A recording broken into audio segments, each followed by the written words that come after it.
Bom, o assunto agora aqui no SBT Meio Dia é a saúde dos nossos olhos. Para conversar com a gente já está aqui o doutor Hernani Garcia, que é médico oftalmologista, e você também já pode fazer as suas perguntas, tire as suas dúvidas no nosso WhatsApp, que você já sabe, é o 48, já está na tela, 991622676. Doutor Hernani, muito obrigada pela sua presença neste início de semana aqui no SBT Meio Dia. A gente que agradece. A gente começa perguntando quando que deve acontecer realmente a primeira consulta.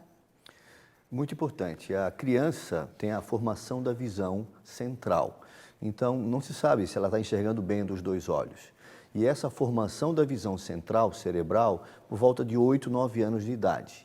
Ou seja, é mandatório, é muito importante que esse primeiro exame aconteça antes dessa idade. Então, 3, 4 anos de idade seria muito importante a primeira avaliação oftalmológica. A criança já nasce enxergando?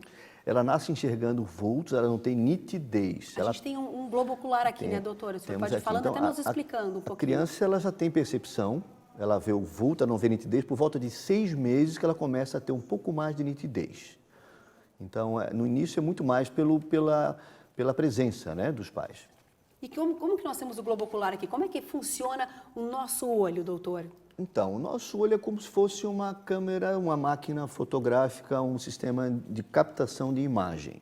Então, o olho, ele capta a imagem não se forma dentro do olho, ele recebe e leva para o cérebro para lá formar a visão. Então, nós temos duas lentes, a córnea, que é uma primeira lente, que vai convergir o raio de luz, e o cristalino, que é a segunda lente. São duas lentes importantes, onde aqui acontecem as famosas cirurgias de miopia, de hipermetropia, a cirurgia de catarata, que hoje é uma cirurgia que a gente tira esse cristalino opaco e coloca uma lente e já corrige o grau do paciente. Então, são dois sistemas ópticos aqui na frente. A íris, que funciona como um diafragma, que vai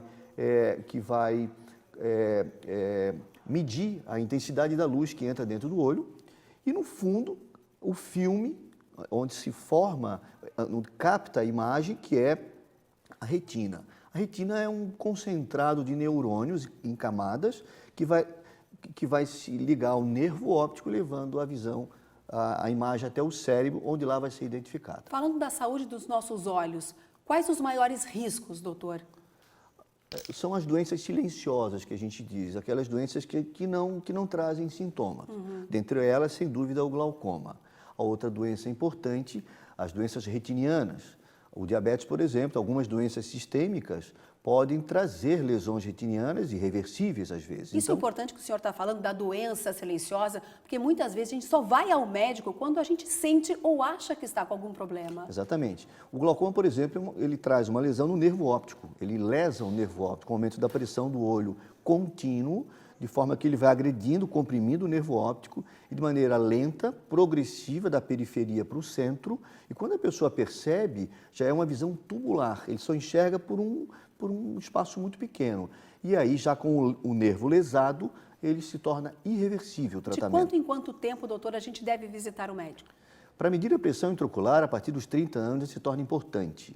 Então, eu diria que desde criança já deve fazer um exame preventivo, já para ver se tem dificuldade de grau, né? E medida de pressão a partir de 30 anos de idade. Eu estou pegando um papelzinho aqui para você ir de casa e tirar as suas dúvidas de mitos e verdades, de forma rápida, doutor. Doutor, os óculos, eles podem viciar? Sim, em determinado momento o óculos, a gente pode gerar uma dependência. A presbiopia, que é a queda da visão para perto, que acontece após os 40 anos de idade, se a gente entrar com ele muito cedo, pode acelerar esse processo. Então, tem a hora certa de entrar com o óculos para perto. Ler com pouca luz enfraquece a visão? Diminui o aproveitamento visual, pode dar dor de cabeça, pode dar desconforto, caindo o rendimento escolar e tudo mais. Criança pode usar lente de contato? O ideal, a lente de contato é a partir dos 15 anos. Dos 15. Hoje em dia, conforme o comportamento da criança, o cuidado dos pais, se são cuidadosos, pode se antecipar para 12 anos, sem problema. No mundo de hoje, a gente sabe, doutor, que as crianças estão digitais. Nós vimos agora uma reportagem da Ana que mostra isso. Tablets, smartphones, muito tempo em frente à televisão, videogame. Isso pode implicar a visão da criança, do adolescente, enfim, de quem usa muito esses eletroeletrônicos?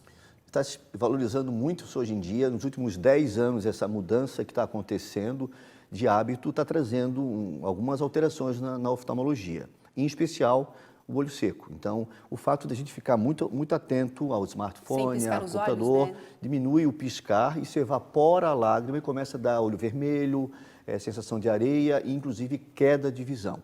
Tá? Muita gente usa o colírio sem prescrição médica. Isso é possível ou não é o recomendado? Primeiro tem que fazer uma avaliação para se ver qual o tipo de colírio. Tem a ver com o pH da lágrima, com a viscosidade do colírio, então a gente tem que se eleger o colírio certo para o paciente, né?